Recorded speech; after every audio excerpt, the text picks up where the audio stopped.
Well, this is, as you mentioned, it's coming towards the conclude the whole conversation with both countries. I believe Pakistan has done a tremendous, great job with the great results. Even though President Trump has created a lot of blunders throughout this peace talks and also before the peace talks, but Pakistan somehow kept both sides on the table, and not just with several different places when we all thought that it's going to go different direction, but they still, even though J.D. Vance left the country, but he left the country by making sure that everybody understand that the ceasefire is intact, and Pakistan has done a great job, and Pakistan has done everything possible what they could do to mediate. So now even field marshals visit to Iran and staying there for an extra day and trying to get the both parties to get close and close on the differences. So, at the same time, Prime Minister of Pakistan visiting so many different countries rapidly and trying to get the international community on board for different deals. And at the same time, there is a lot of activities in China happening, and even in Washington D.C. There's there's a good amount of work. I believe Prime Minister of Pakistan, the Field Marshal, Army Chief Asam Munir Saab, and Deputy Prime Minister, and even the ambassador in Iran and ambassador in USA, they all are in their own capacity. Everyone has done so carefully and beautiful work. I mean, even though these guys did so many interviews with different media, no one from Pakistan side have said one word that could have done damage to the talks. So it's an extraordinary, calculated conversation and very professional approach from Pakistan, and Pakistan is going to merge into the new of Pakistan will be remembered that they can make the deals. The most sensitive conflict on the earth that was so close to get to the world war, and so many countries were involved into the conflict, and they really getting down to where President of United States is showing his interest or leaning towards traveling to go to Islamabad and sign the deal, which we have a lot of hopes that in next day or so will be announced, and most likely by 20th of this month they will sign and move forward, and world will see the new era. Yes. There will be a prosperity for Iran. There will be a peace in Iran and in the region, and also there will be a prices coming down to the reality in United States, and the common people in United States will not deal with these high prices of oil. And I think that this will make an impact on the whole globe, and the trade and so much others is really on a halt right now for more than 45 days. Great news. Well, I have to be very realistic. Yes, I mean, if we look at President's, the opinion and his saying and his interest, it seems like he's going to come.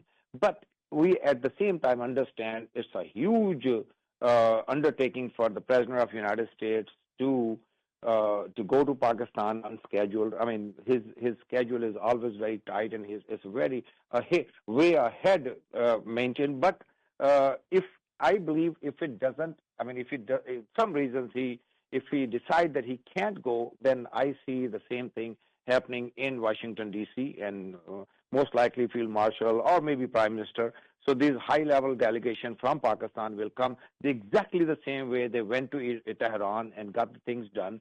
They can come to D.C. and announce it here, and maybe last time they did not put people on the table. They got the same ceasefire and the deal done by going to D.C. and by going to Tehran. So this time, yes, there was a table set in Islamabad, and I think that went very well for Pakistan. And it's already, the praising and the good words are being spread.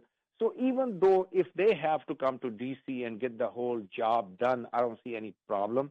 But of course, it will be a very big symbolic deal for Pakistan, and it will be written in the history that Islamabad, conclude the huge, biggest conflict of this century. So it's good for Pakistan, but I believe if I see the progress happening, but it may not happen in Islamabad. I mean, because it's really a huge deal for a president to move and change all his set schedule and go to Islamabad, and it's not going to be for basically just a few hours, and this whole journey will be at least 2 days, and he has to spend the night and all, just like the way J.D. Vance, he spent 2 days of his schedule in Pakistan, so it's more or less the same way. He has to come to Pakistan and spend at least 10, 15 hours over there, even though it's not going to be no negotiation because they will get the job done beforehand. But if president is going there, of course, he's going to do so many other things along with it. It's not going to be a just touchdown. So either way, it will be a great deal. Either way, Pakistan will be announced the net deal maker and net the peace provider, and and I really admire all sides because everyone is trying its best. Even Iran and even the United States, everyone is trying its best to get to the conclusion, get to the bottom line of this conflict. Getting all these people on the same page, like you said, is not really very easy deal. I mean, but Pakistan, if you look at, not just the gestures and the body language, wherever Prime Minister of Pakistan landed, he was welcomed with the highly, respect, and all the meetings went very well. And he, at the same time, Field Marshal in Tehran. And there are the big number of team is working in other areas and other countries, and it's not just one or two communications. So same way, I mean, the communication with the Washington D.C. is frequent. So yes, like I said, that Pakistan's foreign office showed a huge, tremendous amount of professionalism, and obviously, I mean, we all understand that these efforts are led by the Field Marshal and Prime Minister together. And you know what? That's another amazing deal is that Pakistan's whole team, as many people are there, there is a great understanding among everybody, and they are dealing this issue with so much professionally. Not even one time anybody has either released some unauthorized deal out there or said something where someone would say that they spoil the whole conversation. So it happens. As a matter of fact, I would praise Iran's situation too, that Iran is handling this thing very, very wisely too. Yes, from President Trump's side, every once in a while there was tweets and there was other deals. Now, with all those wrong, unnecessary conversation through tweet, still Pakistan managed the other side to stay on the table and continue the talks. So that's what I'm saying, that it was not just the progress towards the peace, it was the maintenance of wherever, if you 5 steps, you maintaining those 5 steps was not easy at all. But still, Pakistan has maintained it, not just maintained it, but now the whole world eyes are on Islamabad, and they are everyone is hoping